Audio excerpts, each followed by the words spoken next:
বন্ধুরা, এই যে দেখুন, এই সেই কৃষক যার হাত ধরে এই যে বিশাল খামারটা তৈরি হয়েছে এবং ওনার চেষ্টায় কিন্তু এটা হয়েছে। উনি চেষ্টা করেছে, আল্লাহ দিয়েছে।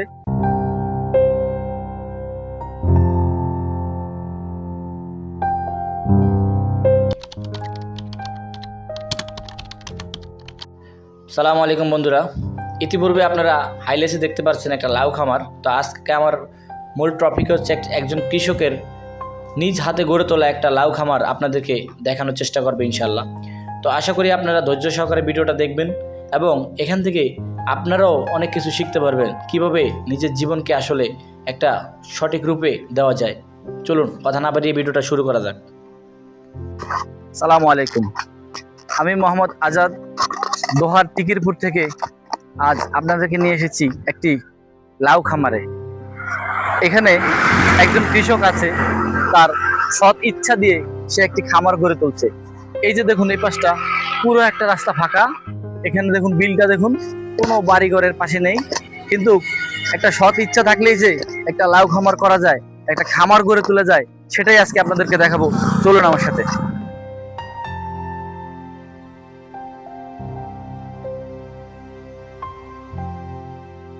এখন যে দেখতে পাচ্ছেন না, এটা একটা বিশাল লাউ খামার। এর আশেপাশে কোনো ঘরবাড়ি নেই, কিন্তু এই কৃষকের মনে খুব সৎ ইচ্ছা আছে বলেই সে একটা খামার গড়ে তুলতে পারছে। তো চলুন আমরা এই খামারটাকে আপনাদেরকে দেখাই।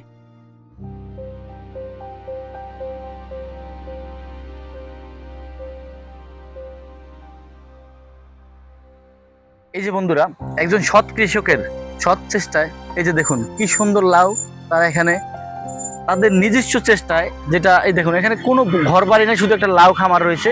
আর মাশাআল্লাহ কত সুন্দর লাউ এখানে ধরে আছে, দেখতে পাচ্ছেন। আমার সাথে একটু আসেন, আমি একটু ক্যামেরাম্যানকে বলবো আমার সাথে সাথে আসো। এই যে দেখেন, এই যে লাউগুলা কত সুন্দর, মানে একেবারে তাজা লাউ। আর এটা একটা মেন রাস্তার লগে এই লাউ খামারটা করে তুলছে। আসলে আপনার যদি সৎ ইচ্ছা থাকে, আপনি যে কোনো একটু জায়গা পেলেই আপনি সেখানে একটা খামার গড়ে তুলতে পারবেন, ছোট হোক কিংবা বড়। দেখতে পাচ্ছেন, আমি যদি আপনাদেরকে একটু ঘুরে ঘুরে দেখাই, দেখুন এই লাউ খাতটা বিশাল বড়। আসলে এখানে একটু মাথা জাগাইলে লাউ খাতের সাথে আমার মাথা বেজে যায়। এই দেখুন কত সুন্দর।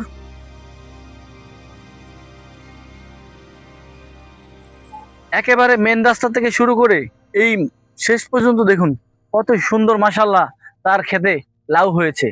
আসলে সৎ ইচ্ছা থাকলে যে অনেক কিছুই করা যায়, এটাই একজন কৃষক প্রমাণ দিয়েছে। আমি আপনাদেরকে সেই কৃষককেও দেখাবো একটু। এই ভিডিওটা আগে দেখুন। এই যে দেখুন, এই সাইডটা দেখুন, এখানে কিছু এই দেশীয় যে সিসিঙ্গা যেটাকে বলে, এই সিসিঙ্গা উনি চাষ করছে। মাশাআল্লাহ দেখুন এই সাইডটাতে দেখুন কত সুন্দর করে তারা, এই যে দেখুন এই সাইডটাকে দেখুন কত সুন্দর তারা এখানে চাষ করে তুলছে। আসলে আমি অবাক হয়ে গেলাম, এই রাস্তার পাশে অল্প একটু জায়গা নিয়ে তারা কিভাবে একটা লাউ খামার গড়ে তুলছে, দেখতে পাচ্ছেন। তো আমি এখন এই কৃষককে জিজ্ঞাসা করব কিভাবে সে এই অনুপ্রেরণা পেয়েছে। বন্ধুরা, এই যে দেখুন, এই সেই কৃষক যার হাত ধরে এই যে বিশাল খামারটা তৈরি হয়েছে এবং ওনার চেষ্টায় কিন্তু এটা হয়েছে। উনি চেষ্টা করেছে, আল্লাহ দিয়েছে। আর দেখুন, উনি এই যে আমি আইসা দেখতেছি, উনি এই যে সারগুলাকে নাড়াচাড়া করতেছে। কাকা, আপনার এখানে যে লাউ গুলো হয়, এগুলো আপনি বিক্রি করতে পারেন সব? জি, মোটামুটি ভালো দাম পান? হ্যাঁ, ভালো দাম পাই আল্লাহ। এ পর্যন্ত কয়বার বেচা দিচ্ছেন এখান থেকে লাউ? রেগুলার ডেলি দিনই বিক্রি করি আমি। ডেলি দিনই বিক্রি করেন? ডেলি দিনই বিক্রি করি, এক সপ্তাহ 1.5 সপ্তাহ হয়ে গেছে বিক্রি করা।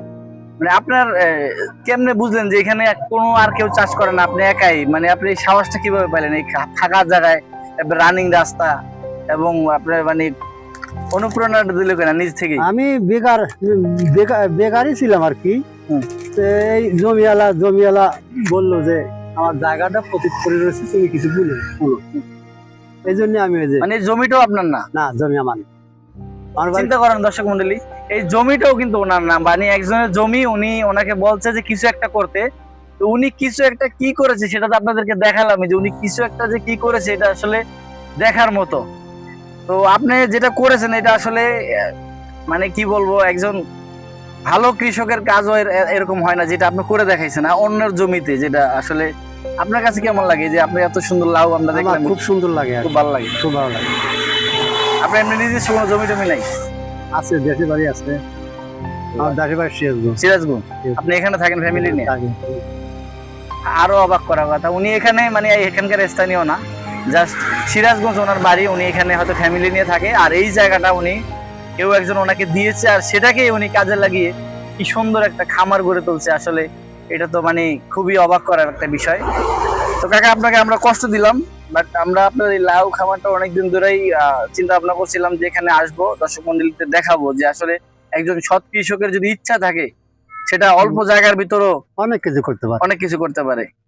তো মানে আপনি যে লাউ খাতটা করছেন, আপনি দর্শকদের কিছু কিছু বলেন, কারো জায়গা থাকলে কি কিভাবে কাজে লাগাইতে পারে, দুইটা একটা সাবজেক্ট বলেন। কি মানে বল? আপনি কি মানুষকে লাউ করতেই বলবেন নাকি আরো অন্যান্য কিছু করলে সফলতা পাবে? সব সব সব সবজি, ধরনের সবজিতে সব ধরনের সবজি কাজ হয় আর কি। তো বেশি আমার এই প্রোগ্রাম ছিল লাউ, এই জন্য লাউ করছি। লাউ, বটবডি, মিষ্টি কদু, এইগুলো সবই করা যায় আর কি। তবে লাউ আমি ভালো মনে করি, ভালো, একটু খরচা কম হয়, কম খরচের ভিতরে ভালো ফলে আর কি, ভালো ফলন দেয়। বেগুনে বোনা যায়, কিন্তু বেগুন বলে বেগুনের খরচা বেশি হয়, এই জন্য আমি বেগুন বুনি নাই। বেগুন বুনছিলাম অবশ্য, কিন্তু বেগুন উঠে ভালো আছে। আপনাকে খরচা আর একটু বেশি। কথা বলি, আপনি কি জানেন আপনার এই লাউ কত মানুষ খায়, এবং যদিও তারা টাকা দিয়ে খায়, কিন্তু মূল কৃষককে আসলে যারা বাজারে লাউ কিনে তারা তো খুঁজে পায় না আসল কৃষকটা কে। আমার মনে করেন যে আমার লাউ বাজারে বিক্রি হয় না, আমার লাউ এখানে বিক্রি হয়, মানে এখান থেকে চলে যায়। এখান থেকে চলে যায়। আমি পাইকারিও দেয় না, মনে করেন যে সাধারণ জনগণ যে একবার লিখছে সে বারবার আসতে। আমার লাউ ঢাকা পরিমাণ চলে যায়, প্রাইভেট কার টাকা আছে, মনে করেন যে 500, 700, 10 নিয়ে যায়, তো দর্শক মণ্ডলী, ইচ্ছাকৃত ভাবে কেটে নিয়েছে। এখানে আসলাম আর এরকম লাউ খামার থেকে আমি লাউ নিব না, এটা তো হতেই পারে না। কাকা আপনি আমাকে দুইটা লাউ দেন, দেখি আপনার পছন্দ মতো দুইটা লাউ দেন।